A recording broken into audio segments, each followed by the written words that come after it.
जी, मेरा नाम जयप्रकाश सिंह है और आप आज आपको एक नई चीज़ सुनने को मिलेगी आज की शाम आपके इंटरव्यू के नाम। और मेरे साथ आज के मेहमान हैं मिस्टर डेविड जोशी, ये रहने वाले गुजरात से हैं और ये अहमदाबाद से हैं। इनका गीत संगीत में आपने काफ़ी गाने सुने होंगे, इनके पर्सनली कुछ ऑर्केस्ट्रा ग्रुप भी चलते हैं और ये पैड बजाने में भी काफ़ी माहिर हैं। तो आइए इनसे मिलते हैं। Welcome back mister Joshi sir. नमस्कार। यहाँ पर आप सभी को और खास तौर पर दर्शकों को नमस्कार कि आज मैं डेविड जोशी और अहमदाबाद गुजरात से हूँ। आप सभी के साथ आज मैं इंटरव्यू में कुछ हमारे जिंदगी में जो अनुभव रहे हैं उनके आधार पर आज हम यहाँ पर चर्चा करेंगे। अति महत्वपूर्ण है, जिसे आप सभी जरूर सुनिएगा, ऐसा अनुरोध है। तो कैसे हैं मिस्टर डेविड सर? बस एकदम फाइन है। अपने बारे में लोगों को बताइए, आपकी शिक्षा दीक्षा कहाँ से हुई है और आप इस समय रिसेंटली कर क्या रहे हैं, इसके बारे में आप कुछ बताइए। जी। जैसा कि मेरा संक्षिप्त परिचय अगर मैं दूं, तो इस प्रकार है। मैं वैसे बेसिकली राजस्थान के डूंगरपुर जिले के तहसील सागवाड़ा के गांव गामड़ा ब्राह्मणिया से बिलोंग करता हूं। लेकिन फिर 12 साल से परिवार का पप्पा मेरे मंदिर पूजते हैं, मिडिल क्लास से मैं वैसे बिलोंग करता हूं।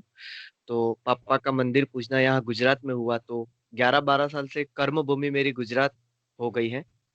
तो परिवार के साथ हम यहाँ शिफ्ट हुए। मेरा थोड़ा बचपन राजस्थान और मुंबई, महाराष्ट्र जिसे बोलते हैं, वहां पर साइन धारावाहिक वर्ली कोलीवाड़ा एक लोकल एरिया है जो ज्यादातर स्लम एरिया है। वहां थोड़ा बचपन पला बड़ा। फिर राजस्थान में आया। फिर राजस्थान में थोड़ा मैं 8वीं स्टैंडर्ड तक पढ़ा। उसके बाद गुजरात में आया। और तब ऐसा था कि मैं वैसे नॉर्मल में पढ़ा हूँ 9th स्टैंडर्ड तक। फिर धीरे धीरे मुझे पढ़ने में दिक्कत आ रही थी। पढ़ने में दिक्कत पहले से ही थी, लेकिन वहां तक तो जैसे तैसे करके मैं स्टडी लाइफ कंप्लीट कर पाया।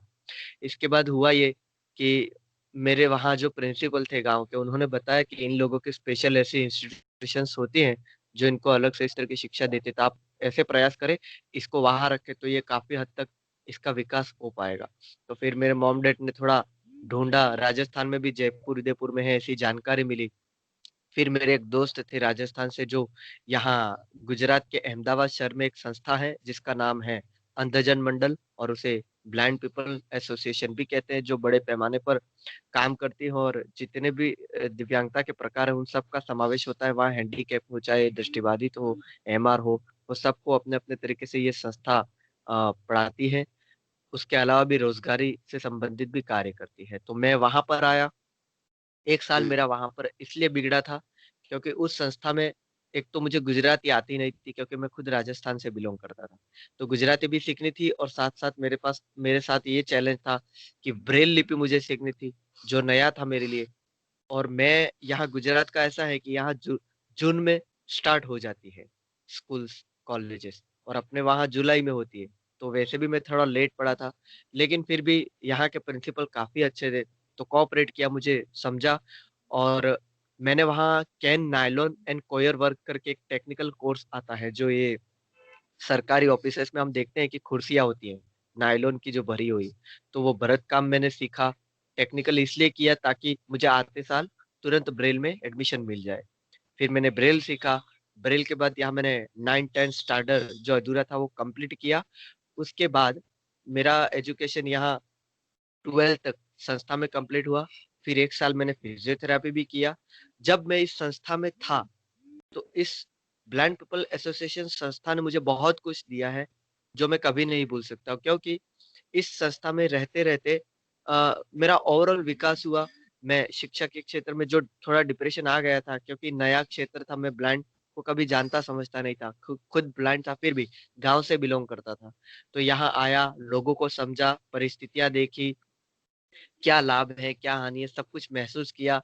उसके बाद यहाँ शिक्षा लेते लेते मुझे रुचि हुई संगीत के क्षेत्र में, गायन में, और खास तौर पर डांस में।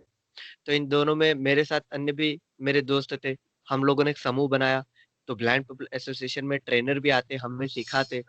और इस बहाने 2012 में मुझे अमेरिका के न्यू जर्सी सिटी में जाने का एक बहुत बड़ा मौका मिला, जो अमेरिका कभी हम देख नहीं पाते हैं, लाखों रुपया खर्च करके भी हम मिडिल क्लास फैमिली से नहीं जा पाते हैं, वहाँ एक संस्था के मदद से हमें जाने मिला, वो भी सिर्फ इसलिए कि डांस मुझे आता था और संस्था को रिप्रेजेंट करना था। और वो प्रोग्राम का भी नाम था चालो गुजरात। चालो गुजरात एक ऐसा स्टेट लेवल का प्रोग्राम था जहाँ पर कविता के क्षेत्र में हो, चाहे संगीत के क्षेत्र में हो, किसी भी क्षेत्र से जुड़े हुए ख्यातनाम जो बड़े बड़े नाम है, वो सब एक मंच पर अमेरिका के न्यू जर्सी सिटी में इकट्ठे हुए थे। तो वहाँ हमारी संस्था को मौका मिला और संस्था की तरफ से हमें जाने का मौका मिला। तो ये बहुत बड़ी हमारे लिए अपॉर्चुनिटी थी, जो हमने वहाँ पर बड़े अच्छे तरीके से 15 दिन हम रहे। और हमारे अपने देश का नाम, राज्य का नाम तो ठीक, पर संस्था का भी नाम हमने वहाँ ऊंचा किया। तो ये शिक्षा का एक दौर रहा। उसके बाद ग्रेजुएशन कंप्लीट किया, जो ग्रेजुएशन मैंने अहमदाबाद शहर के श्री एच के आर्ट्स कॉलेज से कंप्लीट किया सोशियोलॉजी के साथ। वहाँ सभी नॉर्मल थे, ब्लाइंड भी वहाँ पर एडमिशन लेते थे, लेकिन बहुत कम थे। तो उनके साथ मैंने ग्रेजुएशन वहाँ कंप्लीट किया। ग्रेजुएशन के दरमियान भी श्री एच के आर्ट्स कॉलेज के प्रिंसिपल बहुत ही अच्छे स्वभाव के थे, काफी दयालु थे। तो ब्लाइंड लोगों को हर प्रकार की अपॉर्चुनिटी वहां पर देते थे। पहली प्रायोरिटी भी उस कॉलेज में ब्लाइंड लोगों को हर प्रकार के मदद रूप होने के देते थे। वहाँ के स्टूडेंट्स भी जैसा एक परिवार हो कॉलेज का, ऐसा मुझे महसूस होता था। फिर ग्रेजुएशन जब हो रहा था तब मैंने एक ऑर्केस्ट्रा बनाया, पहली बार ऑर्केस्ट्रा बनाया। तो वहाँ एच के कॉलेज का जो ऑडिटोरियम हॉल होता है, वो भी प्रिंसिपल ने हमारे टैलेंट को देखते हुए, जहाँ 20,000 25,000 उनका एक दिन का होता है भाड़ा, फिर भी हमें मतलब फ्री में देके हमें एक अपॉर्चुनिटी दी कि आप करो, हमारी कॉलेज आपके लिए है और आपके कॉलेज में आप जो करना हो कर सकते हैं। ये करके हमने पूरा इवेंट ऑर्गेनाइज किया, शो किया, लाइव शो किए। बहुत हमें मतलब खुशी हुई इस बात के लिए कि कॉलेज का सपोर्ट रहा, ऑडियंस भी काफी अच्छी सकारात्मक प्रतिक्रियाएं दी हमारे शो को लेकर, बहुत शो हमारा सक्सेसफुल रहा। तो एजुकेशन के साथ साथ ये अपॉर्चुनिटीज भी मिलती गई, तो एक्स्ट्रा वर्क भी हम करते रहे, जिसमें मेरी रुचि और संगीत के क्षेत्र में बढ़ती रही। फिर अलग अलग अन्य ऑर्केस्ट्रास में भी मैं जब पढ़ता था तब जाता था, प्रोग्राम करता था, और उन्हीं खर्चों से कुछ ना कुछ मैं मेरे एजुकेशन पे खर्च करता था। घर से भी हेल्प मिलती थी, लेकिन उसके बावजूद मैं कुछ अपने तरीके से जो मिलता था मुझे उसे इकट्ठा करके मैं पढ़ाई कंप्लीट करता था। फिर ग्रेजुएशन होने के बाद मैंने अहमदाबाद शहर के गुजरात यूनिवर्सिटी से मास्टर ऑफ सोशल वर्क किया। मास्टर ऑफ सोशल वर्क भी मुझे थोड़ा मतलब बहुत सी समस्याओं फेस करके ये एडमिशन मिला, क्योंकि आप सभी को आश्चर्य लगेगा ये बात जानकर कि जब मुझे मास्टर ऑफ सोशल वर्क करना था तो उससे पहले आज के युग में भी पढ़े लिखे लोगों के बीच भी ये समस्या आ रही है कि वहां मुझे ये बोला गया कि आप ब्लाइंड हो और आप मास्टर ऑफ सोशल वर्क नहीं कर पाएंगे, जबकि हम सभी जानते हैं कि आज पीएचडी तक कर रहे हैं हमारे दृष्टिवादी।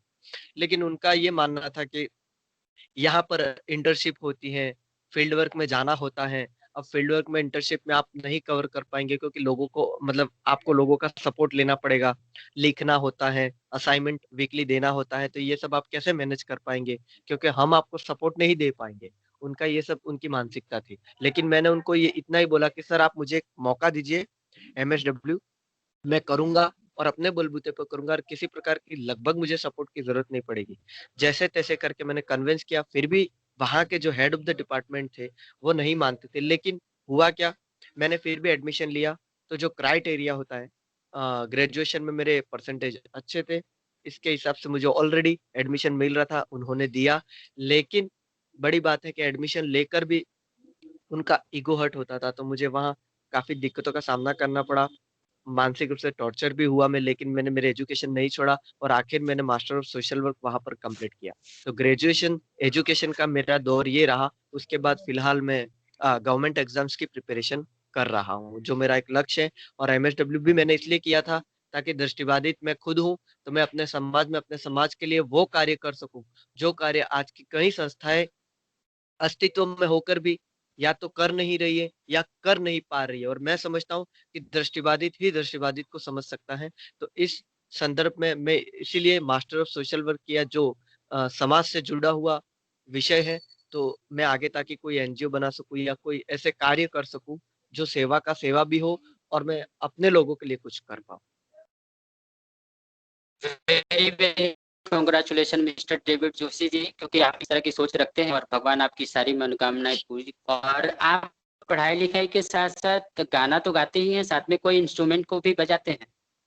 जी हाँ, ऐसा है कि जब से मैंने ऑर्केस्ट्रा बनाया, तो यहाँ नवरात्रि का तो आप जानते हैं कि गुजरात का तो अहम बिल्कुल पर्व है नवरात्रि। तो यस। नवरात्रि में होता क्या था कि मैंने मेरी वीकनेस को ही मैंने मजबूत मतलब उसको मैंने स्ट्रेंथ बना दी, क्योंकि बिल्कुल गुजराती का मेरे पास कलेक्शन नहीं होता था। मुझे फ़िल्में जी। आता था, लोगों से प्रोत्साहन भी मिलता था कि आप बहुत अच्छा गाते हैं, आप बहुत आगे जा सकते हैं, आप ये करो, वो करो। गुजराती का कलेक्शन नहीं था, तो मैंने सोचा अब मैं इसके अलावा और क्या कर सकता हूँ? तो मैंने उस कमी को पूरा करने के लिए मैंने इंस्ट्रूमेंट सीखा ब्लाइंड पीपल एसोसिएशन से ही। तो ऑक्टोपेड मैंने जब सीखा, तो ऑक्टोपेड में मेरा हाथ चलने लगा, समझ आने लगी। तो उसके बाद हम क्या था कि उस समय जब हम पढ़ते थे, तो ब्लाइंड पीपल एसोसिएशन में रात के 12-12 बजे, 1-1 बजे भी हम मेरे अन्य साथियों के साथ मिलकर हम ऑर्केस्ट्रा में काम करते रहते। तो उस बहाने एक मेरी प्रैक्टिस हो गई थी।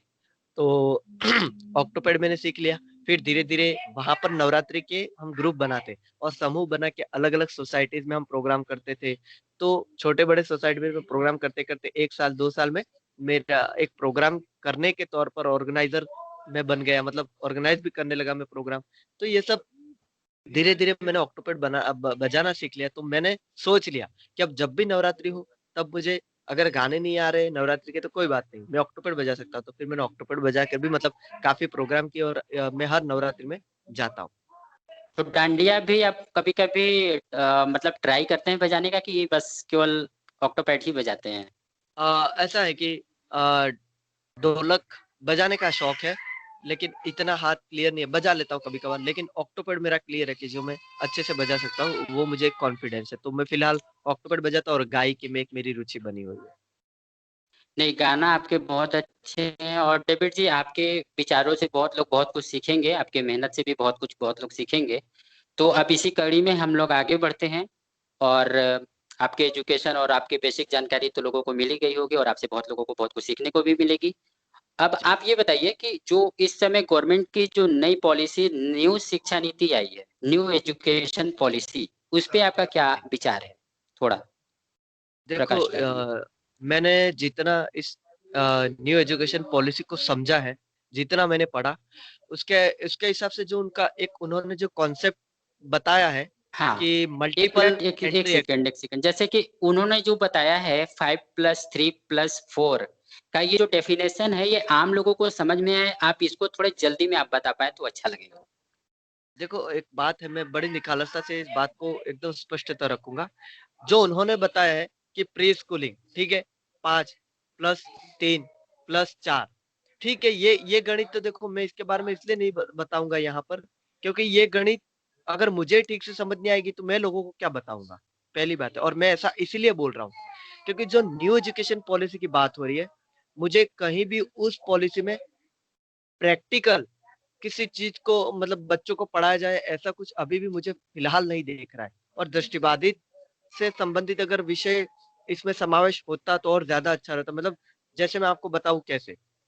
अगर आप साउथ में जाते हैं, साउथ में अगर आप देखते हैं, तो वहाँ के जो भी दृष्टिबाधित लोग हैं, वो कहीं न कहीं टेक्नोलॉजी के साथ काफ़ी हद तक जुड़े हुए हैं। जैसे आप और हम सभी जानते हैं कि आज गूगल में भी कई ऐसे लोग हैं जो दृष्टिबाधित लोग हैं, जो काम कर रहे हैं, ठीक है? तो ये क्यों हो बिल्कुल, रहा पा रहा है? बिल्कुल। क्योंकि कहीं न कहीं उनके उनका जो एनवायरनमेंट है, उनका जो एजुकेशन पॉलिसी, मैं तो उसको भी एजुकेशन पॉलिसी ही मानता हूँ, ठीक है? उनका एजुकेशन जो पॉलिसी है, वो कई हद तक हमारे यहाँ से बेहतर है। इसलिए हमारे यहाँ का दृष्टिबाधित पिछड़ा रह जा रहा है, क्योंकि उसको वो सुविधाएँ नहीं पल मैं एक बात मानता हूँ, मैं चाहे सरकार कोई भी हो, चाहे कैसी भी पॉलिसियाँ हो, मैं सभी का स्वागत करता हूँ, सराहनीय है। जो ये न्यू एजुकेशन पॉलिसी है, मुझे लगता है दृष्टिबाधित हर किसी ने पढ़ लिया है, सभी समझदार हैं, किसी को बताने की कोई ज़रूरत नहीं है। लेकिन मैं इतने बिंदुओं पर प्रकाश डालना चाहता हूँ, एजुकेशन पॉलिसी वो है, जो किसी व्यक्ति का आंतरिक व्यक्तित्व का विकास कर सके, मेरा ऐसा मानना है। एजुकेशन पॉलिसी नहीं, वो जैसे नहीं कि है। अभी तक तो जो आपने पढ़ा है, वो अभी तक जो भी लोग जानते हैं, अभी तो उसका तो केवल बेसिक लिस्ट ही हम लोगों के पास बाहर आया है। लेकिन ऐसा कहना कि हम लोगों के लिए कुछ नहीं है या एक्सेसिबल नहीं है, तो ये अभी तो कुछ कहा नहीं जा सकता, क्योंकि न्यू एजुकेशन पॉलिसी है, ये 300 पेजों का है। तो बराबर। अभी बहुत सारी चीज हमें आपको पढ़ने पड़ेंगे, सीखने पड़ेंगे, जो हम लोगों को अभी मीडिया के द्वारा जानकारी मिली है या अखबारों के हाँ, द्वारा जानकारी मिली है, इसमें बहुत सारी प्रॉब्लम है, अभी मानने की बात है। हाँ, खैर चलिए, हाँ, ये आपका अपना मत है, वो अलग बात है। हाँ, हायर एजुकेशन के लेकर आपका क्या है, जो अभी 4 ईयर का कर लिया गया है, और इसमें ये है कि जो बच्चे सीनियर लेवल पे जो आएंगे आगे, और वो 1 साल के बाद अगर उनकी पढ़ाई किसी कारण छूट जाती है पैसे की वजह से, या घर में कुछ को ऐसी कोई प्रॉब्लम जो कंटिन्यू नहीं कर सकता, 1 साल पढ़ने के बाद उसकी डिग्री को लेकर, पहले तो ऐसा कुछ नहीं था कि जब आदमी पढ़ेगा तो पूरा ग्रेजुएशन करेगा तभी उसकी फुल डिग्री मानी जाएगी, लेकिन अब ऐसा हुआ है, आने वाले दिनों में होगा कि अगर आप 1 साल की मतलब 1 साल के कोर्स करते हैं ग्रेजुएशन के लिए, तो जी। आपको सर्टिफिकेशन कोर्स मिलेगा, दूसरे साल के लिए डिप्लोमा और तीसरे साल के लिए डिग्री, और आप चौथे साल करते हैं तो रिसर्च की डिग्री मिलेगी। तो इसको आप किस नजरिए से देखते हैं, ये सही है क्या? दे देखो, ऐसा है कि मेरे दृष्टिकोण से ये सराहनीय कार्य है और इसीलिए है कि आजकल की जो भागदौड़ भरी ज़िंदगी है, हम सभी की, जो रोज़मर्रा की लाइफ़ है, हम सभी जानते हैं कि आज की तारीख में कई लोग ऐसे हैं कि जो पढ़ने के साथ-साथ कई अन्य ज़िम्मेदारियाँ भी सँभाल रहे हैं, तो उनके लिए ये बेहतर चीज़ है और वे किसी तरह से डिप्रेशन में रहेंगे और आज की तारीख में हम आप पढ़ के आए हैं, तो हम भी जानते हैं कि कई लोगों ने बीच में से अन्य कारणों की वजह से एजुकेशन छोड़ दिया है। अब एजुकेशन छोड़ने के बाद जो पहले समस्याएँ आती थी, कि उनको या तो कंप्लीट करना पड़ता तब जाकर उनको डिग्री मिलती थी और यहाँ जो ये है कि उनको जहाँ से छोड़ा उसके बाद भी वो क्लियर कर सकते हैं। जैसे कॉन्सेप्ट में जो है मल्टीपल एंट्री एग्ज़िट, ठीक है? तो कहीं न कहीं मेरे मेरे हिसाब से ये अच्छी बात है, ये होना चाहिए। लेकिन मेरा जो कहने का तात्पर्य यही है इस पॉलिसी के साथ-साथ कि बस ये पॉलिसी सिर्फ़ कागज़ों पर लिखी हुई नहीं होनी चाहिए। इस पॉलिसी का अप्लाई भी होना चाहिए और जैसे आपने अगर पढ़ा होगा, मैंने भी पढ़ा है और दर्शक भी जानते होंगे कि इस एजुकेशन पॉलिसी में कानून, जो लॉ है उसको मेडिकल और लॉ को छोड़ दिया गया है। ठीक है? आप और हम सभी जानते हैं। तो बिल्कुल। ये लॉ और मेडिकल को मैं समझता हूँ कि नहीं छोड़ना चाहिए था। क्यों नहीं छोड़ना चाहिए था? अगर आपने अन्य विषयों को मातृभाषा में भी आपने सोचा है कि लोकल भाषा में भी अब एजुकेशन लोग ले पाएँगे। अब जबकि मेडिकल और लॉ ही एक ऐसा मात्र मैं समझता हूँ विषय है, जो सबसे ज़्यादा लोगों को समझना चाहिए। क्यों सामान्य व्यक्ति लॉ और मेडिकल को नहीं समझ सकता? मैं समझता हूँ कि कुछ हद तक अगर प्रयास किए जाएँ, तो मेडिकल और लॉ को भी समझना चाहिए। जबकि मैं समझता हूँ समाज, राज्य और देश को अगर मजबूत कर सकता है कोई, तो ये लॉ और मेडिकल भी इतना ही ज़िम्मेदार है और इस विषय को भी इसी विष इन इन सभी विषयों के अंदर समावेश करना चाहिए था क्योंकि ये सबसे ज़्यादा ज़रूरी था। आज की तारीख में हम और आप सभी जानते हैं। मैं क्यों ऐसा सोचता हूँ, इसका भी मैं एक तथ्य के साथ आपको समझाता हूँ। आज हाई कोर्ट हो, सुप्रीम कोर्ट हो, हर जगह जब भी कोई जजमेंट निकलता है तो इंग्लिश में निकलता है। मुझे आप बताओ, दर्शक भी जानते होंगे, कितने परसेंट लोग उस चीज़ को समझ पाते होंगे? मैं समझता हूँ जो मीडियम है, जिसको जो ज़्यादा एजुकेशन नहीं ले पाए, आखिर वो न्याय के लिए अगर हाई कोर्ट, सुप्रीम कोर्ट का दरवाज़ा खटखटाता है, तो उसको क्या समझ पड़ेगी? ज़्यादा से ज़्यादा ये समझ किसको रहेगी? या तो एडवोकेट को रहेगी, या सुप्रीम कोर्ट, हाई कोर्ट के जो जजेस हैं उनको रहेगी, या पढ़े-लिखे जो ज़्यादा इंग्लिश जानते हैं उनको रहेगी। इसके अलावा किसको रहेगी? तो मैं समझता हूँ लॉ और मेडिकल का भी समावेश इसलिए होना चाहिए ताकि ज़्यादा से ज़्यादा लोग और सामान्य से सामान्य लोग इस पॉलिसी को पचा सके और इस विषय में आगे बढ़ सके। बिल्कुल सर, आपका कहना सही है, और आने वाले दिनों में हो सकता है तो कुछ बदलाव होंगे, ये तो मेरे को भी नहीं पता होंगे या नहीं होंगे। लेकिन आपका कहना सही है कि जो इंग्लिश जानते हैं वो तो जानते हैं, लेकिन जो गरीब आदमी जो हिंदी मीडियम से पढ़ा हुआ है और कम पढ़ा लिखा है, उसको भी उस चीज़ जानने की पूरी मतलब हक है कि वो कोई भी चीज़ लिखी हुई है या कोई फैसले हैं कोर्ट के, तो वो आम आदमी भी आम भाषा में समझे, ये होना चाहिए। जी, खैर, ये ज़रूर। आपका अपना विचार है, और ये होना चाहिए या नहीं होना चाहिए गवर्नमेंट पे है। और जी, इन दिनों सर, इस समय जो प्रधानमंत्री मोदी जी जी, डिजिटल हेल्थ कार्ड को लेकर जो नया पॉलिसी अनाउंसमेंट किए हैं, तो उसको जी। लेकर आपके क्या विचार है? ये सही है? पॉलिसी आपको कैसी लग रही है और कितना बढ़िया है? आने वाले दिनों में इसके क्या इफेक्ट होंगे लोगों पे? देखो ऐसा है कि मैं जहाँ तक समझता हूँ, मैं हमारे माननीय प्रधानमंत्री श्री नरेंद्र मोदी सर द्वारा जितनी भी अभी तक योजनाएँ बाहर निकली है, अभी तक, उन उन योजनाओं को लेकर मैं समझता हूँ, उनके प्रयास काफ़ी अच्छे होते हैं, हमेशा प्रयास उनके अच्छे होते हैं क्योंकि मैंने उस चीज़ को बारीकी से समझा है और लोगों के बीच में रहता हूँ क्योंकि मेरा काम ही सोशल वर्क का होता है, तो मैं ज़्यादातर लोगों के बीच जानने समझने की इन चीज़ों को कोशिश करता रहता हूँ। तो नेशनल हेल्थ जो ये है अभी की योजना, उसके बारे में तो मुझे ज़्यादा जानकारी नहीं है, लेकिन मैंने थोड़ा बहुत पढ़ा था जब मुझे व्हाट्सएप मैसेज के थ्रू ऑफ़िशियली इस बारे में जानकारी मिली थी। उनके प्रयास अच्छे होते हैं, लेकिन अब ये प्रयास कब अच्छे होंगे वो तो तब माना जाएगा जब सोसाइटी के बीच इस चीज़ का अप्लाई होगा अच्छी तरीके से। क्योंकि हमारे यहाँ जब भी कुछ अप्लाई होती है, कोई भी चीज़ योजना आती है, तो मैं समझता हूँ 70% तो उसका ठीक से समाज के बीच उपयोग ही नहीं हो पाता है। आज की तारीख में भी यही समस्या है। तो सबसे पहले इन चीज़ों के बारे में समझना चाहिए कि आखिर ये चीज़ होती क्यों है? जैसे आपने देखा अंत्योदय, अंत्योदय का जो अभी योजना का समावेश किया गया है, खाद्य सुरक्षा के तहत और दृष्टिबाधितों को उसमें जोड़ा गया है, ठीक है? हुँ, लेकिन मैं समझता हूँ कि अभी भी वो समस्या आ रही है कि कई ऐसे ज़िले हैं, कई ऐसे राज्य हैं, जहाँ पर दृष्टिबाधितों को वो उनका जीआर हो, चाहे रूल्स रेगुलेशंस का फॉर्मेट दिखाया जा रहा है, उसके बावजूद भी ये समझाया जा रहा है कि नहीं आपके लिए ये नहीं होगा, आपके लिए वो नहीं होगा। मैं समझता हूँ जैसे गुजरात राज्य में ऐसा है कि संत सूरदास का जो एक पेंशन मिलता है, ₹600 मिलता है। अब कई राज्यों में ₹750 है, तो कई राज्यों में 1500 मिलता है। ये डिफरेंस क्यों? जब दृष्टिबाधित की समस्या एक है, वैश्विक लेवल पे हो, चाहे देश के लेवल पे हो, तो मैं समझता हूँ ये क्यों ये चीज़ें क्यों डिफरेंट क्यों? इसलिए मैं ये जो नेशनल हेल्थ की बात है, उस पे बात करना ही इसलिए मैं मुनासिब नहीं समझता हूँ, क्योंकि पहले तो योजनाओं आने से पहले उनके पीछे और उनके आगे क्या भविष्य है, क्या वर्तमान है, क्या भूतकाल है, इन बारे में अच्छे से स्पष्टीकरण होना चाहिए। तब जाकर तो ये योजनाएँ सोसाइटी के बीच का अमलीकरण होगा ना। बिल्कुल, बिल्कुल सर, आपका कहना सही है और बहुत अच्छा आप बातों को मतलब रखते हैं और काफ़ी अच्छी आपकी क्वालिटी है बातों को रखने की।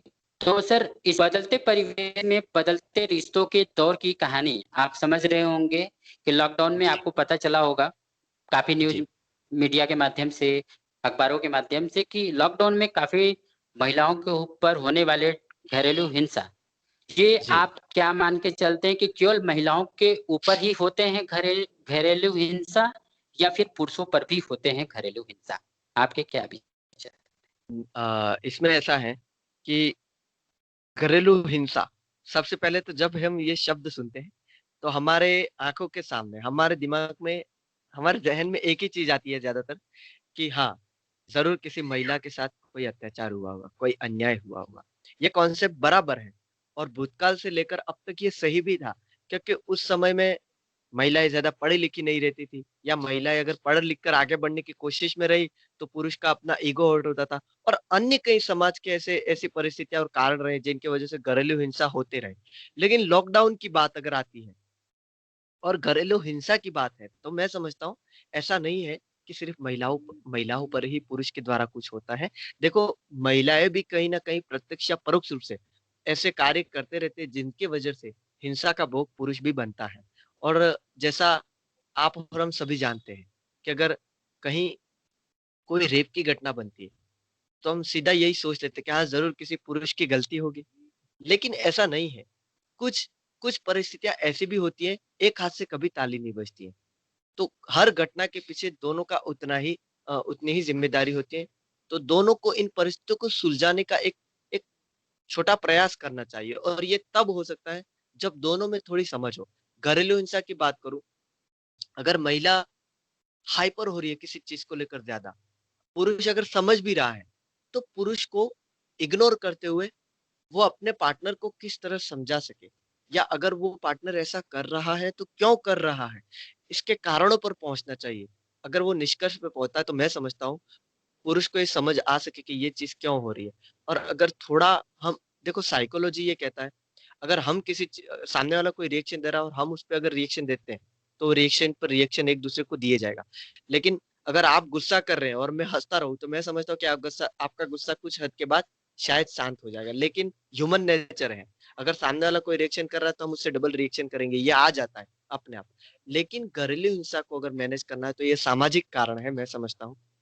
और सामाजिक कारण में हमारे आजकल र पड़ोसी इस आज जी, जी, जी, जी। जी, आजकल देख रहे होंगे आप भी कि आजकल जो नए-नए जो कपल्स हैं, जिनकी शादी नई-नई और आप देख रहे होंगे ये भी कि लोगों में शुरू में सब कुछ अच्छा होता है, लेकिन बाद में फिर क्यों जो रिलेशनशिप में अंडरस्टैंडिंग है, जो समझदारी है, वो क्यों नहीं रह रही है और लोग एक-दूसरे को कम मतलब नहीं समझना चाहते। मतलब जो गर्ल्स है, वो जो महिला है, वो भी अपने आप को पुरुष के बराबर ऊपर समझ रही है कि उसकी बात को हमें सुनना नहीं है। आदमी भी है जो कि वो अपना पुरुष प्रधान दिखा रहा है। तो ऐसा क्यों आजकल के लोगों में, क्यों आजकल लोग पढ़े लिखे हैं, पहले के लोग तो सब कुछ चलता था, आजकल लड़के भी पढ़े लड़कियां भी पढ़ी, तो क्यों ऐसा है कि पढ़े लिखे लोग लड़ाई झगड़े और तलाक की ओर निकल रहे हैं? ऐसा आपका क्या मानना है? ये क्या कारण है कि इस तरह से जो आज बनी बनाए भरपूर बनी बनाई दुनिया में अच्छी रिश्तों की जो कहानी है वो अब धीरे धीरे बिगड़ती जा रही है, रिश्तों की परिभाषा बदलती जा रही है, क्यों ऐसा? देखो, इन चीज़ों को समझने के लिए मैं कुछ उदाहरण आपको देता हूँ। जब राम जब सीता और राम साथ में थे, तो सीता की डिमांड थी राम के पास कि मुझे वो क्या बोलते हैं, सोने का उनको कुछ चाहिए था। लेकिन जब सोने की लंका में थी सीता, तब उनको सिर्फ और सिर्फ राम चाहिए थे। ये कॉन्सेप्ट ये बताता है कि जब एक घर में हम रह रहे हैं, एक छत के नीचे रह रहे हैं और पढ़े लिखे होने के बावजूद अगर हमारे बीच इस तरह के सामाजिक संबंध बिगड़ रहे हैं, तो ये एक ही कारण है इसके पीछे कि दोनों एक दूसरे को समझने की कोशिश ही नहीं कर रहे हैं। कैसे? मैं आपको इसका उदाहरण देता हूँ। छोटे-छोटे उदाहरण देकर कुछ परिस्थितियाँ को के हिसाब से आपको समझाता हूँ। अगर आज आप किसी दृष्टिबाधित लड़की या लड़के को पूछते हैं, जो मैरिड नहीं है, लेकिन उसको पूछेंगे आप क्या चाहते हैं? अपनी लाइफ में कैसा लाइफ पार्टनर चाहेंगे? तो सीधा उठ के वो यही कहेगा, मुझे पार्शियली चाहिए, मुझे लो विज़न चाहिए। अरे लो विज़न चाहिए ये उसकी एक अपनी इच्छा है और वो लो विज़न क्यों माँग रहा है? क्योंकि उसको उसके साथ घर बसाना है इसीलिए तो ठीक है, ये तो सही कारण है, लेकिन इससे भी आगे जाके निकले तो वो इसलिए चाह रहा था कि उसको सुविधा हो। ये सुविधा वाला जो चक्कर है, एक इंसान व्यक्तिगत रूप से जो इस सुविधाओं के झमेले में पड़ता है, दिक्कतें वहीं से शुरू होती है। कैसे? अगर मैं आज इस तरह के मैं डिमांड रखता हूँ, मुझे तो कोई लो विज़न चाहिए या मुझे साइटेड ही चाहिए। अब होता क्या है? अगर दृष्टिबाधित अपने लेवल की व्यक्ति नहीं ढूँढता है और उससे अच्छे वाला ढूँढता है, कुछ हद तक तो वो चीज़ें सही चलेंगी। लेकिन ह्यूमन यहाँ भी ह्यूमन नेचर कार्य करता है, कि बाद में जाके कंपैरिज़न होने लगता है। ये सबसे बड़ी चीज़ मैं यहाँ दर्शकों को बताऊँगा, ये तुलना। जहाँ तुलना होने लगती है, वहाँ तुरंत संबंध बिगड़ने लगते हैं। अगर दोस्त दोस्त हो, दोस्त के बीच तू कम या मैं ज़्यादा ये तुलना भी समझो वो संबंध बिगड़े। पति-पत्नी हो अगर वहाँ तुलना होने लगे, तू इतना, मैं इतना तो समझ लो वो संबंध बिगड़ने लगे। बाप-बेटा की मतलब बात, आपका माँ-बेटा ये मानना है कि जो कंपैरिजन है वो नुकसान करता है रिलेशनशिप जी, को? जी। कंपैरिज़न मत करो। मैं ये सोचता हूँ कि जिसको जो करना है उसको आज़ादी दो। इसका रीज़न है, भाई जिसे गलत करना है वो तो आपके पीठ पीछे भी गलत करेगा, चाहे आप उसे कितना भी रोको। और एक स्प्रिंग होती है स्प्रिंग, उसे जितना आप दबाते हो, उतना ही वो छोड़ने पर उछलता है। तो ये सिद्धांत हमारे सामाजिक जीवन में भी कार्य करता है कि आप किसी चीज़ को इतना मत बाँधो, उस चीज़ को अपने हिसाब से जाने दो। पानी पानी जब हम हाथ में लेते हैं, तो अपनी जगह बना ही लेता है। तो हमारे सामाजिक संबंध भी इस पानी की तरह होने चाहिए। ये कहने में जितना आसान है मैं समझता हूँ। असल ज़िंदगी में ये सब कुछ कठिन है, इन उदाहरणों के साथ जीना, लेकिन मैं समझता हूँ अगर प्रयास करें तो शायद हम जी सकते हैं। तो आप अभी जो बात कर रहे थे ब्लाइंड गर्ल्स और बॉयज की जो शादी को लेकर जो मैटर समाज में है कि ब्लाइंड लड़के ये बोलते हैं कि पार्सली लड़की चाहिए और पार्सली लड़कियां बोलती हैं कि पार्सली लड़का चाहिए। जी, तो हम लोगों के बीच में भी काफी मतलब प्रॉब्लम है, मतलब लोग इसको कहेंगे कि मिसअंडरस्टैंडिंग है, हम लोगों के बीच में भी मिसमैच है। तो जी। इसको आप किस नजरिए से देखते हैं कि ये कैसा होना चाहिए? क्योंकि ये होना चाहिए, दोनों के बराबर का सम्मान होना चाहिए, लेकिन अगर सब लोग एक जैसा ही सोचेंगे, लड़की भी सोचे पार्सली मिले, लड़का भी सोचे पार्सली मिले, तो ये दोनों लोगों के लिए क्या होगा? जो दोनों ब्लाइंड ब्लाइंड लोग जो हैं, जो दोनों तरफ के ब्लाइंड हैं, वो उनका क्या होगा? देखो ऐसा है, ये सबसे पहले तो ये विषय आपने बहुत अच्छी बात करी और इस विषय पे मैं समझता हूँ कि हर दृष्टिबाधित व्यक्ति को सोचना और समझना चाहिए। क्योंकि मैंने कई लोगों से बात करी और मुझे इस तरह की चीज़ें जब होती हैं तो इस किसी भी विषय पर जानना समझना अच्छा लगता है। तो उन लोगों का एक उनकी अपनी एक समझ थी कि हम ऐसा क्यों सोचते हैं, तो उन्होंने इसका कारण ये बताया कि संतुलन बना रहे हैं। तो मैंने पूछा कैसा संतुलन बना रहे हैं? तो वो बोलते हैं कि अगर मैं दृष्टिबाधित हूँ, अगर मैं लो विज़न लड़की या लड़का अपनी लाइफ़ में लाता हूँ, तो उससे अच्छा है कि कुछ काम मैं कर सकता हूँ, कुछ काम नहीं कर सकता हूँ। तो कुछ काम वो जो देख सकता है, वो मुझे लेके चल सकता है या समाज में अन्य व्यवस्थाएँ हैं जो बनी रह सकती है, इस तरह रहेगा। वो उनकी एक अपनी समझ थी और उनका एक समझना था कि इस तरह संतुलन रहेगा। लेकिन जब मैंने उन लोगों से बात करी, मैंने एक हैंडीकैप लड़की से भी बात करी थी। मैं यहाँ नाम नहीं ले पाऊँगा कुछ कारण से, लेकिन जब उनसे ओके। बात हुई, तो उन्होंने मुझे एक बात बताई थी अपनी कहानी में कि ऐसा है डेविड भैया कि मैं हैंडीकैप हूँ और मैं लगभग 80-90% हैंडीकैप हूँ और मुझे जिससे प्यार हुआ था वो व्यक्ति तो ठीक है कि 50-60% ही हैंडीकैप था। हमारा हम उनकी लवशिप चली, मतलब उन्होंने बताया कि उनकी लवशिप काफ़ी हद तक चली। लेकिन जब पारिवारिक ज़िम्मेदारियाँ आई, वो लड़का अपने कामों में व्यस्त होता गया, माँ-बाप का प्रेशर आता गया, फिर एक मैरिज का समय होने लगा। तब उस लड़के ने उस लड़की को किसी न किसी बहाने दूर होता गया, फिर बताता गया कि अब मेरे घर का प्रेशर आ रहा है। तो मैं समझता हूँ ये संतुलन कहाँ से रहा? अगर जब उस लड़के को लव था, तब उसने वो हैंडीकैप दोनों के बीच का क्या डिफरेंट है वो नहीं समझा। लेकिन जब पारिवारिक ज़िम्मेदारी आई, माँ-बाप का प्रेशर आया, तो कहीं न कहीं भले ही उस लड़के ने बहाना कुछ और बताया हो कि मेरी मजबूरी है, मेरे माँ-बाप का प्रेशर है। लेकिन उसके अंतर्मन में जो पड़ा था, वो तो कहीं न कहीं डिफरेंस ही था। ये मैं हम श्योरिटी के साथ कह सकता हूँ। क्योंकि मैं भी एक लड़का हूँ या कोई एक लड़की है, वो खुद को समझ सकती है कि लड़की कैसी हो सकती है, एक लड़का कैसा हो सकता है।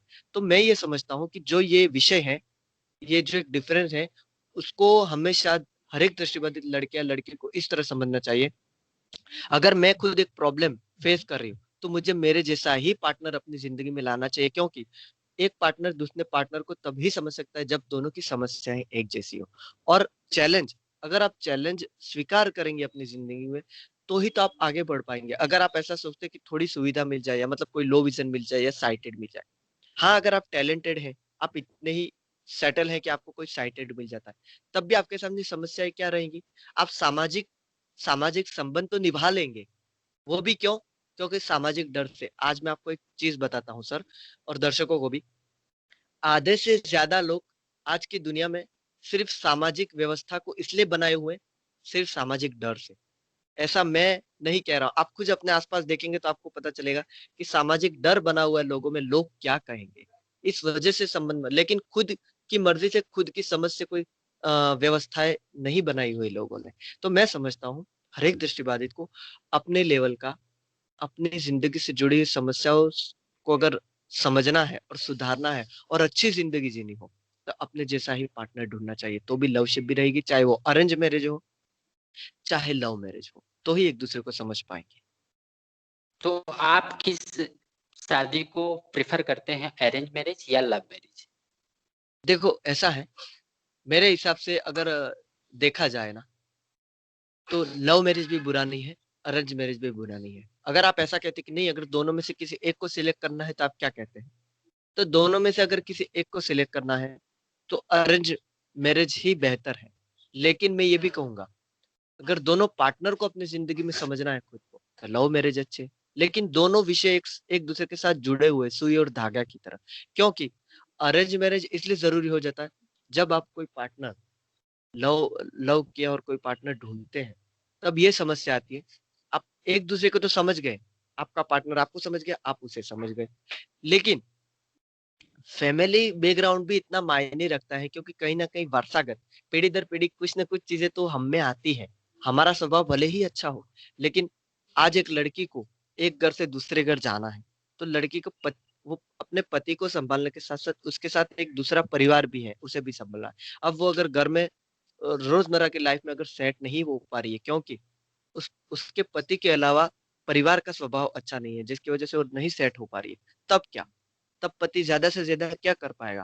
अपनी भावनाओं में बह के शायद पत्नी को मददरूप हो पाएगा इमोशनली, लेकिन परिवार का भी वो देखेगा, तो वो समझ नहीं पाएगा। तो मैं समझता हूँ, जैसा आपने बताया कि लव मैरिज के साथ-साथ दोनों पार्टनर को, अगर उसकी उम्र इतनी परिपक्व नहीं है, वो नहीं समझ पा रहे। लेकिन मेरे ये जो मैं आज बता रहा, इतना समझना चाहिए कि पेरेंट्स अपने बच्चों को एक उम्र आती है, तब दोस्त बनना चाहिए। ये इसलिए दोस्त बनना चाहिए ताकि उस उम्र में जो बातें नहीं बताई जाती हैं, वो बातें भी उन्हें वो बताएँ कि ये बुरा है, ये अच्छा है। ताकि उस उम्र में बच्चे जब कॉलेज लाइफ में आते हैं, तो ये समझ सके कि मेरे लिए अच्छा क्या है, बुरा क्या है। हम हम कई बातें हमारे समाज में आज की तारीख में ऐसी हैं, जो बुरी हैं। शायद आप और हम यहाँ इस प्लेटफ़ॉर्म पे हम सार्वजनिक रूप से नहीं बता सकते। लेकिन मैं समझता हूँ, वो बताना भी इसीलिए ज़रूरी है, ताकि सही ज्ञान बच्चों को मिल सके और वो आगे बढ़ सके और वो लव मैरिज के साथ-साथ अरेंज मैरिज का भी अर्थ समझ सके। देखिए, जैसे कि हम पुराने ज़माने में जानते थे, हमारे बाप-दादा जब भी मैरिज करते थे, एक पर्दा कह दे तो चलता है, क्योंकि पत्नी और पति दोनों किसी को कभी देखा नहीं होता था। फिर भी वो लाइफ़ जी लेते थे, शादी हो जाती थी और आज की तारीख में देखते हैं, तो पहले के ज़माने में लोग थे, वो काफ़ी अच्छे से खुशी से रहते थे और उनका मैरिज लाइफ भी काफ़ी लॉन्ग चलता था। आज के ज़माने में क्या होता है, अगर 2 साल भी हुए मैरिज को, तो तीसरे साल कुछ न कुछ पारिवारिक समस्याएँ हमें देखने मिल जाती है। तो ये क्यों होता है? ये समझ की कमी होती है। तो मेरे कहने का तात्पर्य इतना ही है इसके पीछे कि अगर जब भी अरेंज मैरिज और लव मैरिज का विषय छिड़ता है, तो मैं यही कहूँगा, दोनों को आप समझें। अगर आप अरेंज मैरिज के थ्रू जा रहे हैं, तब भी आपको पार्टनर और परिवार को कैसा है, क्या नहीं है, और तुरंत मैरिज के लिए प्रिपेयर मत हो जाओ। पहले समझो, दोस्त बनो, परिवार के साथ घुलो-मिलो। पहले के ज़माने में हमारे बाप-दादा इसीलिए तो मतलब कुछ महीनों तक एंगेजमेंट हुआ करती थी, उसके बाद शादियाँ करते थे। ये क्यों था? ये इसलिए ही था कि ताकि समझ रहे कि क्या अच्छा है, क्या बुरा है। तो अरेंज मैरिज भी उतना ही अच्छी बात है जितना लव मैरिज है, लेकिन ये दोनों विषय मैं कह रहा हूँ वैसा सुई और धागा की तरह जुड़े हुए हैं। बिल्कुल सर, जैसा कि आपने जो बताया कि आपकी बात बहुत मतलब सटीक है कि कोई भी रिश्ते में रिश्ता रिश्ता ही होता है, वो केयर टेकर कभी नहीं बन सकता, चाहे वो पति हो या पत्नी। अगर जी। पति पत्नी के रिश्तों में अगर केयर टेकर वाला शब्द आ गया कि तुम मेरा ख्याल रखो, हम तुम्हारा ख्याल रखें, तो ये प्रॉब्लम जी, आएगी और कंपैरिजन भी इससे बढ़ती जाएगी। तो ये चीज तो एग्ज़ैक्टली। है। तो ये चीज और कि रिश्ते अगर ज्यादा अगर कंट्रोल से बाहर जा रहे हैं, रिश्ते अगर हमारे दोनों के समझने से समझ में नहीं आ रहे हैं, समझाने से भी समझ में नहीं आ रहे, मामला हुँ, बहुत दूर तक चलेगा। और ऐसा भी नौबत आ रहा है, बहुत सारे लोग आप देखते होंगे कि शादी के बाद भी बहुत सारे लोग सुसाइड कर लेते हैं, बहुत सारे लोग गर्लफ्रेंड के छोड़ के जाने के बाद भी सुसाइड कर लेते हैं। ये कहाँ तक सही है? आपको क्या लगता है? अगर रिश्ता ज्यादा भारी हो जाए, अगर समय से और शरीर से ज्यादा भारी हो जाए, तो रिश्ते को छोड़ देना चाहिए या जिंदगी को छोड़ देना चाहिए? देखो इस बारे में सीधा और मेरा स्पष्टीकरण ऐसा ही है। मैं हर दर्शकों से यही भी कहना चाहूँगा, जितने भी लोग मुझे सुन रहे हैं, ज़िंदगी में सब करना, लेकिन ये अपने अमूल्य जो अपने को ये मूल्यवान ज़िंदगी मिली है, उसे कभी मत खोना। क्योंकि ये ज़िंदगी एक बार मिलती है और इस एक बार में ही आप जो करना चाहते हैं, वो कर सकते हैं। दोबारा आप कभी नहीं कर सकते, और ज़िंदगी खोने का मतलब ये होता है कि आप खुद को तो खो रहे हैं, लेकिन साथ ही अपने पीछे जो आपके पीछे हैं, उनको भी आप दुखी कर रहे हैं, हर प्रकार से। तो देखो, अगर प्यार-व्यार का मामला है और अगर हद से ज़्यादा रिश्ते बिगड़ रहे हैं, तो आप रिश्तों को छोड़ दो। इसीलिए मैंने पहले बताया, स्प्रिंग स्प्रिंग वो चीज़ है जिसे आप जितना दबाओगे उतना उछलेगा। आप हर चीज़ को सीधे जाने दो, पानी की तरह रहने दो। उसको अपनी जगह बनाने ठीक है। अगर आप बंधन रखोगे तो वो बंधन कहाँ तक रहेगा? आपकी बात कहाँ तक मानेगा? अगर उसे उसके हिसाब से जो करना है वो करना ही है, तो फिर आपकी बात क्यों मानेगा? वो आपकी बात तब मानेगा जब आप परिस्थितियों के अनुसार सामने वाले व्यक्ति को समझने की कोशिश करेंगे, उसको अपने हिसाब से जीने देंगे। ऐसा मैं क्यों कह रहा हूँ? कि देखो, हर एक अपनी लाइफ में देखा जाए तो दुखी ही है। आज आप हो, मैं हूँ, कोई भी हो, एक्स वाई जेड व्यक्ति।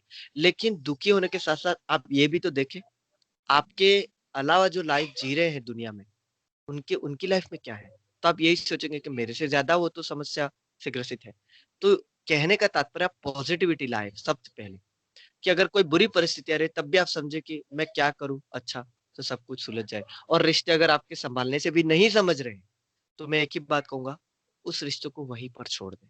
कुछ मत करें, छोड़ दें। आपको शायद थोड़े दिन के लिए दुःख होगा किसी चीज़ को लेकर, लेकिन फिर से अपने आप सब कुछ चीज़ें अच्छी हो जाएँगी। तो ये ज़िंदगी अपनी गँवाने से, आत्महत्या करने से, ये बेहतर है कि आप किसी भी चीज़ को अपनी जगह जहाँ है, उसे वहीं छोड़ दें, लेकिन ज़िंदगी ना गँवाएँ। ये सबसे बड़ी बुरी चीज़ है, और आजकल मैं देख रहा हूँ, सबसे ज़्यादा युवा वर्ग आत्महत्या की तरफ जा रहा है। तो ये क्यों हो रही है? डिप्रेशन किस तरह की आ रही है? ये चिंता का विषय है अगर देखा जाए तो, क्योंकि ऐसी चीज़ें नहीं होनी चाहिए, और ये हो रही है, इसके और पीछे का एक ऐसा और भी कारण। तो जी, जी। आप देख रहे होंगे कि सबसे ज़्यादा लड़कों की तरफ से ही सुसाइड किए जाते हैं, आत्महत्या किए जाते हैं, ज़हर खाए जाते हैं। और धोखा तो दोनों को मिलता है, धोखा दोनों तरफ से होता है। लेकिन लड़कियाँ कमज़ोर, दुनिया कहती है लड़कियाँ बहुत कमज़ोर होती हैं, औरतें बहुत कमज़ोर दिल की होती हैं, लेकिन वो बहुत मजबूती के साथ सब समस्याओं को झेलते हुए ज़िंदगी को चलाती हैं, और चलनी भी चाहिए, यही ज़िंदगी है। इसका आपका इसका मैं इसमें क्या आपको एक कहना है? छोटा-सा उदाहरण दूँगा, कि हुँ, जैसा आपने कहा कि लड़कियाँ कमज़ोर होती है, लेकिन लड़कियाँ बहुत मज़बूत होती है। लेकिन मैं ये कहता हूँ कि मनोविज्ञान ये कहता है कि लड़कियाँ को हार्ट अटैक बहुत कम आता है, कंपैरिज़न में पुरुषों को ज़्यादा हार्ट अटैक आता है। इसका भी एक हुँ, साइंटिफिक रीज़न है कि देखा जाए ना, क्योंकि लड़कियाँ क्या है, अगर लड़कियों को भी आप कुछ बोल दोगे ना 2 शब्द, तो वो रो लेंगी, और रो लेंगी, उनका मन हल्का हो गया। और समाज में अगर आप 2 व्यक्ति को खड़े रखें, अगर लड़की रोगी, तो 10 जने आ जाएँगे। कि जरूर इस पुरुष ने कुछ न कुछ गड़बड़ किया होगा इसलिए लड़की रोई है, वो मासूम है बेचारी, ये पागल है पुरुष। ऐसा क्यों? क्योंकि ये चीजें ये बताती हैं कि लड़की अपना मन हल्का कर लेती है मानसिक रूप से, पुरुष अपना मन हल्का इसलिए नहीं कर पाता। पुरुष जब से परिपक्व होता है उसके सामने जिम्मेदारियां तुरंत आने लगती हैं, और जिम्मेदारियां आने के साथ साथ पुरुष दोहरी जिंदगी जी रहा होता है। ये बात आप बहुत अच्छे से समझना, मैं दर्शकों से भी कहूँ, बिल्कुल। पुरुष हमेशा दोहरी जिंदगी जीता है, क्योंकि उसे परिवार भी संभालना होता है, परिवार के साथ साथ उसे दुनिया में कमाना भी होता है, और कमाने के साथ साथ वो कई चीजों को, ऐसी समस्याओं को फेस करता है जो परिवार में वो कभी डिस्कस ही नहीं करता है। और मेरी गणित ये कहती है कि लगभग 80% पुरुष ऐसे होंगे जो परिवार के साथ साथ बाहरी ऐसी जिंदगी जी रहे कि जो अपने परिवार को पता तक नहीं होगा कि मेरे घर का पुरुष किस तरह की जिंदगी जी रहा है। और वही डिप्रेशन का कारण है। डिप्रेशन हमेशा कोई 1-2 दिन में या 1-2 महीने में नहीं आ जाता है। ये एक ऐसी ऐसी प्रक्रिया है जो कई महीनों कई सालों के बाद जब पुरुष की हद क्रॉस हो जाती है तब जाकर ये चीजें आती है। तो मैं ये समझता हूँ कि हर एक स्त्री को, वो चाहे स्त्री किसी भी रूप में हो, परिवार में माँ के रूप में हो, बहन के रूप में हो, पति के रूप में हो, या किसी के लाइफ में दोस्त के रूप में हो, उसे समझना चाहिए। और पुरुष को भी मैं यही कहूंगा कि स्त्री को भी समझना चाहिए, और भावनात्मक रूप में अगर आप ज्यादा नहीं जुड़ सकते, एटलीस्ट सामने वाले की परिस्थिति अगर आप समझे तो भी सामने वाले को महसूस कराए या हो उसे कि हाँ चलो कोई तो है मुझे समझ रहा है। ये भावनात्मक जो चीज होती है ना, वो भी इतनी अहम होती है जिंदगी में कि कुछ बुरा करने से भी इंसान बच सकता है। Thank you.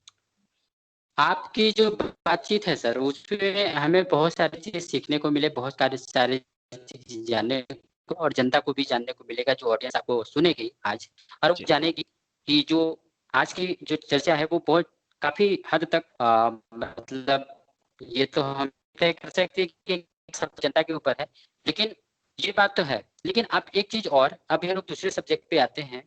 बहुत सारे जी का कोई सब्जेक्ट नहीं है, उनको सब्जेक्ट में कोई इंटरेस्ट नहीं है कि वो हिंदी से क्या करेंगे, इंग्लिश से क्या करेंगे, या फिर वो इंटर करने के बाद बीए करके क्या करेंगे और बीएड करके क्या करेंगे। उनको बस यही मालूम है कि यार इंटर कर लो, बीए कर लो, रेलवे में, बैंक में, टीचर में। तो आप क्या मानते हैं कि जो लोग पढ़ चुके हैं या फिर जो आज पढ़ रहे हैं और वो नौकरी के भरोसे बैठे कि जी सरकार नौकरी देगी, हमारे कोटे पे नौकरी देगी, और हम मतलब सब कुछ नौकरी के भरोसे करके बैठे हैं, जब तक नौकरी नहीं मिलेगी यार हॉस्टल में रहेंगे, पढ़ाई करेंगे, डिग्री लेते रहेंगे, भले उम्र बीत जाए। तो इससे आपको क्या कोई बिजनेस आइडिया है या फिर कोई ऐसी राय जिससे लोगों को सीखने को कुछ मिले? देखो ऐसा है, इस बार ये विषय बहुत बहुत महत्वपूर्ण, और जितनी इस पे बात करी जाए उतना कम है। लेकिन मैं कुछ चीजें बताऊंगा कि इसमें सबसे बड़ी चीज क्या है। ये इसके पीछे मैं अगर दोषी किसी को मानता हूँ, क्या दृष्टिबाधितों के साथ इस तरह की परिस्थितियां हो रही, तो ये जितनी भी, मैं इस मंच पे आज कह रहा हूँ सार्वजनिक तौर पे, जितनी भी संस्थाएं हैं जो कार्य कर रही है हमारे लिए, उन्होंने कभी उस, मैं जैसा बोलता हूँ, प्रैक्टिकल एजुकेशन दिया ही नहीं है हमें। क्योंकि बच्चे जब पढ़ता है इंसान, वो उसकी उम्र और उसकी समझ वो होती है, उसको जो पिरोसा जाए वो इंसान आगे जाके ऐसा ही बनता है। और एक परिवार भी इसके लिए दोषी होता है। परिवार क्यों? अगर हमारे परिवार में कोई दृष्टिबाधित है, कभी हमने उसे समझने की कोशिश नहीं करते। आज की तारीख में भी अगर आप किसी गांव में जाके देखेंगे तो आपको दो चीजें सुनने को मिलती है, और दर्शक भी ये चीज जानते होंगे, जैसे कि अरे ये तो दृष्टिबाधित है, इसे तो सरकार दे देगी नौकरी। एक ये कॉन्सेप्ट बन गया है। लेकिन दृष्टिबाधित किन किन चीजों से कहाँ कहाँ कौन सी समस्या को फेस करता हो तो वो खुद जानता है। दूसरी बात, संस्था में पढ़ता है, अरे इनकी संस्थाएं तो मतलब इनको बहुत कुछ कराती है, और सब कुछ इनको तो मुफ्त में मिलता है, फ्री में मिलता है। ऐसा एक कॉन्सेप्ट बन गया है। ये नहीं होना चाहिए समाज में। क्यों नहीं होना चाहिए? इसके लिए सबसे पहले, अगर दृष्टिवादी समझदार हो रहे हैं, आज की तारीख में हम देख रहे हैं हर क्षेत्र में हम आगे बढ़ रहे हैं, तो ये जो आगे बढ़ रहे हैं उन्हें सिर्फ वो खुद आगे ना बढ़े, लेकिन जो पीछे रह गए हैं उनको भी साथ लेकर आगे आए। ये कॉन्सेप्ट अगर दृष्टिवादी समाज में आ गया तो मैं समझता हूँ कुछ हद तक आगे जाकर भविष्य में ये पीढ़ी भले कैसे भी रही होगी, लेकिन नेक्स्ट पीढ़ी जो आएगी वो बहुत इंटेलिजेंट होगी। और क्यों होगी? क्योंकि जैसा आपने बताया कि ये जो दृष्टिबाधित हिंदी या इंग्लिश ले सब्जेक्ट तो समझता नहीं है कॉलेज लाइफ में, उसे क्या करना है, ये बात सही है। पर लेकिन कहीं ना कहीं शिक्षक भी जवाबदार है, क्योंकि शिक्षक तो हमारे समाज का वो हिस्सा होता है जिसे हम एक अव्वल नंबर का दर्जा देते हैं, माँ बाप से भी ऊपर हमने उन्हें माना है, क्योंकि शिक्षक वो चीज है। तो ये अगर शिक्षकों को भी ऐसी ट्रेनिंग दी जाए, आज की तारीख में ऐसी कोई गवर्नमेंट पॉलिसी नहीं ला रही, ऐसी कोई चीज सोचा नहीं है। जो मैं सोचता हूँ कि जब भी कोई शिक्षक अगर शिक्षा की दुनिया में जा रहा है, शैक्षणिक संस्था में पढ़ा रहा है, तो उसको कंपलसरी पहले 3 महीने की, 6 महीने की, या ज्यादा से ज्यादा 1 साल की ट्रेनिंग ये दिव्यांग क्षेत्र से जुड़े हुए लोगों के साथ देनी चाहिए। तब जाकर हमारा समाज आगे बढ़ेगा, हमारा समाज सुधरेगा। और जो नॉर्मल समाज, जो दृष्टिबाधित का समाज, हम जो इसको भिन्न करते हैं ना, जो अलग रखते हैं ना, वो अलग भी नहीं रहेगा, एक अभिन्न भाग ही रहेगा एक दूसरे का। तो ये कॉन्सेप्ट जो हमारा समाज का अहम हिस्सा है, परिवार, दोस्त, शैक्षणिक क्षेत्र, शैक्षणिक संस्थाएं और शिक्षक, इनको पहले ये चीजें समझनी चाहिए, तब जाकर ये चीजें समझेंगी। और रही बात कॉलेज लाइफ में आते हैं, तो एक व्यक्ति को खुद को ये समझना चाहिए कि मुझे किसमें रुचि है, किसमें नहीं रही। जैसे मैं मेरी बात करता हूँ, जब मैं कॉलेज में आया, मुझे पता था कि साइकोलॉजी हम लोगों को प्रायोरिटी में दिया नहीं जाता है, क्योंकि इसमें फेस रीडिंग वगैरह आता है, तो दृष्टिबाधित को शायद नहीं दिया जाएगा, लेकिन ऑप्शनल में दिया जाता है। लेकिन इंग्लिश में मेरी पकड़ थी, लेकिन मैं जानता था कि इंग्लिश में जितनी पकड़ है, लेकिन अगर विषय फर्स्ट में रहेगा, पकड़ के साथ साथ मुझे ये भी तो समझना है कि आगे जाके और कठिन चीजें आएंगी, तो क्या मैं वो कर पाऊंगा। फिर मुझे पता था म्यूजिक तो कॉलेज में है नहीं, जिस विषय को मैं ले ही नहीं पाऊंगा, और था भी तो मैं जहाँ पढ़ता था वहां नहीं था। अब मुझे करना क्या है। फिर मुझे पता था कि सोशल वर्क में मुझे पहले से इंटरेस्ट है, और उन चीजों में मैं कोशिश करता रहता हूँ। मैंने सोशियोलॉजी लिया, सोशियोलॉजी तो उसके मुताबिक मैं चलता रहा। तो ये हर कॉलेज लेवल पे आते ही बच्चे समझदार हो जाते हैं, ऐसा नहीं है, उनकी समझ काम करती है। और ऐसे समय में परिवार को भी समझना चाहिए कि बच्चों को किसमें रुचि है, किसमें नहीं रही, चाहे वो योगा हो, चाहे वो संगीत हो, चाहे मेडिकल लाइन हो, कोई भी क्षेत्र हो। ये परिवार की जिम्मेदारी बनती है कि उन्हें समझे, बच्चों को उस रुचि के अनुसार प्लेटफॉर्म दिलाने का एक छोटा सा प्रयास करे। माना कि परिवार कई जिम्मेदारियों में रहता है, व्यस्त होता है, तो वो बच्चों पे उतना ध्यान नहीं दे सकता है, लेकिन कुछ हद तक देना भी चाहिए। और बच्चों को भी ये समझना चाहिए कि हम किस चीज में क्षमता रखते हैं। अगर क्षमता के अनुसार काम करेंगे, तो मैं समझता हूँ वो विषय कितना भी छोटा हो या कितना भी बड़ा हो, उसमें सफलता हमें जरूर मिलती है। और आज की तारीख में जैसा आपने बात करी, वो मैं खुद भी मानता हूँ कि 80% स्टूडेंट ऐसे होंगे जिनको खुद को कॉलेज लाइफ में पता ही नहीं था, या पता ही नहीं है कि वो कौन सा विषय ले रहे हो, क्या उस विषय के अनुसार वो काम कर रहे हैं, नहीं कर रहे हैं। वे खुद अंदर से निराश है, लेकिन फिर भी कॉलेज कंप्लीट कर दी होगी, या तो कॉलेज कर रहे होंगे। तो ये चीज तो इसलिए है मेरा कि यही कहना था, जैसे कि आपने जो बताया कॉलेज कंप्लीट कर दी होगी या कॉलेज कंप्लीट कर रहे हैं, बहुत सारे लोग कर तो लिए और वो बीएड भी कर लिए, एमएड भी कर लिए, पीएचडी भी कर लिए, लेकिन अब तक वो नौकरी के भरोसे बैठे हैं कि गवर्नमेंट कोई ऐसा जादू की छड़ी चलाएगी और नौकरी लग जाएगी। आप मानते हैं कि 125 करोड़ के देश में सबको सरकार नौकरी नहीं दे सकती? आप इस बात को मानते हैं, चाहे वो स्पेशल नहीं कैटेगरी नहीं। हो, जनरल कैटेगरी हो, या हाँ? तो दुनिया की कोई भी वर्ल्ड की सरकार आपको 100% देश के जनता को नौकरी कभी दे ही नहीं सकती, उसके पास है ही नहीं। तो इसके लिए दूसरा विकल्प कर सकते हैं कि नहीं? जैसे आप मान लीजिए पढ़ाई दूसरा किए, दूसरा विकल्प पढ़ाई मैं करने के आपको एक बाद बात आपके बोलता हूँ। पास दूसरा विकल्प ये है कि देखो, एक चीज है, हमें जैसा आपने बताया, अलग अलग क्षेत्रों के बारे में भी सोचना चाहिए। कैसे? जैसे कि एक एक दृष्टिबाधित लड़का था, जिन्होंने Mumbai Tata institute of India से, मतलब उन्होंने वहां से एमएसडब्ल्यू करा था। और एक मैं था जिसने गुजरात यूनिवर्सिटी, साधारण से यूनिवर्सिटी से एमएसडब्ल्यू करा था। अब हम दोनों के एमएसडब्ल्यू में भी काफी डिफरेंट था। क्यों? उसने इंग्लिश मीडियम से एमएडब्ल्यू करा था, तो स्वाभाविक है उसका क्षेत्र, उसका एनवायरमेंट कुछ अलग ही होगा मुझसे। और मैंने यहाँ के, भले मुझे इंग्लिश आती थी, लेकिन गुजराती यहाँ की जो मातृभाषा है राज्य की, उससे मैंने करा, तो मुझे उसके हिसाब से समझ रहेगी। लेकिन समस्याएं दोनों और थी, उसको भी समस्याएं आएंगी, मुझे भी आई। अब मैं मेरी बात ये करता हूँ, आप ऐसे कार्य करें कि समाज में लोगों को आप पर भरोसा हो, और उसके लिए आपको रिस्क उठाने पड़ेंगे। अगर आप समाज के भरोसे बैठते हैं, सरकार के भरोसे बैठते हैं, तो फिर स्वाभाविक है समाज और सरकार भी तुम्हें उसी नजरिए से देखेगी, और कुछ हद तक समस्याएं सॉल्व करेगी। लेकिन जैसा आपने बताया, 100% कुछ कुछ हल नहीं होता। अगर ऐसा होता तो फिर चाहिए ही क्या इंसान को। लेकिन बिजनेस आज की दुनिया में अलग क्षेत्र है, उन क्षेत्रों के बारे में सोचना चाहिए, करना चाहिए, चाहे वो फिर जनरलिज्म हो, चाहे फिर वो एमएसडब्ल्यू हो। आज हम ज्यादातर बीएड, एमए, एमएड करके देख रहे हैं, बात खत्म हो गई। लेकिन आप कुछ अलग करोगे तो उसके अलग स्कोप खुलेंगे। ये बात मैं, यार, आप, हम सभी कहने की खातिर नहीं कहता, आप इतिहास के पन्नों को पलट कर देख लो। जब भी कोई विषय नया आया है, तो उस विषय में विरोध भी हुआ है, समस्याएँ भी आई हैं, क्रांति भी आई है और आगे जाकर वो विषय हाइलाइट भी हुए हैं, चाहे वो कोई भी क्षेत्र हो। तो ये क्यों होता है? तो लोगों परिवर्तन आना चाहिए। जी, लोगों के मेंटालिटी को बदलने के लिए क्या करना चाहिए? लोगों को क्या क्या सोचना चाहिए? जो भीड़ की मतलब भेड़ की जो भीड़ चल रही है उसमें चलना चाहिए या सबसे अलग होके बैठ के अलग सोच के कुछ करना चाहिए? नहीं, मैं समझता हूँ कि सबको अलग सोचना चाहिए, भीड़ से अलग जाना चाहिए। हो सकता है तुम अकेले पड़ जाओगे, हो सकता है निराशा का तुम्हें सामना भी करना पड़ेगा, हो सकता है विरोध का भी सामना करना पड़े, लेकिन अगर आप हार नहीं मानते, अगर आपको खुद पर विश्वास है, तो मैं समझता हूँ कि आप अगर भीड़ से अलग जाते हैं, तो नया स्कोप आपके लिए खुलेगा या खुद नया स्कोप आपके लिए बनेगा। ये सीधा कॉन्सेप्ट है। अगर आप कुछ नया करते हैं, तो नई चीज़ आपके लिए बनती ही है और इसके लिए थोड़ा समय लगता है। मैं समझता हूँ भीड़ से अलग ही तो कुछ सर कर। ये तो बात सही है ना कि हर तरक्की के रास्ते में हर इंसान अकेले होता है। मुझे समझाओ, मैं आपको एक और उदाहरण देता हूँ आपकी बात पे। आज लॉकडाउन हुआ तब जाकर ये हमारा दृष्टिबाधित परिवार देश के किसी भी कोने में एक हो रहा है ना। क्यों लॉकडाउन से पहले हमने ये सब प्रयास नहीं किए? जब कोई समस्या ऐसी आई कि हमें पता चला कि दृष्टिबाधित के पास अब कोई विकल्प नहीं है एक दूसरे से कनेक्ट होने का, तो हमने सोशल नेटवर्किंग साइट्स का माध्यम चुना और आज हम सब एक हो रहे हैं। जबकि ये भी संभव नहीं था। टेक्नोलॉजी को लोग चैलेंज मान रहे हैं और मानते थे, लेकिन फिर भी सब कुछ संभव हो रहा है ना। तो ये संभव तब हो रहा है जब कुछ समस्या आई तब हम रिस्क उठा रहे हैं। लेकिन मैं समझता हूँ किसी समस्या के आने से पूर्व अगर हम रिस्क उठाएं और अलग अलग क्षेत्र चुने, तो मैं समझता हो सकता है। मैं एक छोटा सा और उदाहरण देता हूँ। मास्टर ऑफ सोशल वर्क जब मैंने किया, असाइनमेंट बनाना था। मुझे पता था कि असाइनमेंट बनाने के लिए मुझे कोई न कोई व्यक्ति रोकनी पड़ेगी और व्यक्ति रोकनी पड़ेगी तो हर वीकली में हर किसी को अनुरोध कर नहीं सकता हूँ कि भाई मुझे लिख कर दो, मुझे लिखवा कर दो।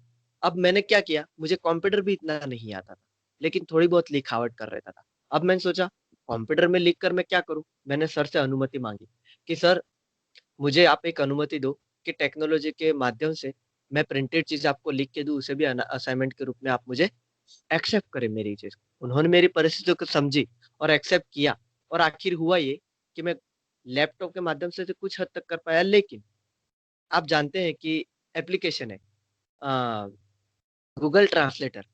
तो गूगल ट्रांसलेटर के माध्यम से मैंने 15-15, 20-20 पन्ने का असाइनमेंट तैयार किया, मोबाइल में लिखा, मेल में डाला, प्रिंट निकाला, सब कुछ अच्छे से कर पाया और मैं सक्षम रहा और इस चीज़ को मैंने असाइनमेंट के तौर पे जमा करा विदाउट एनी राइटर।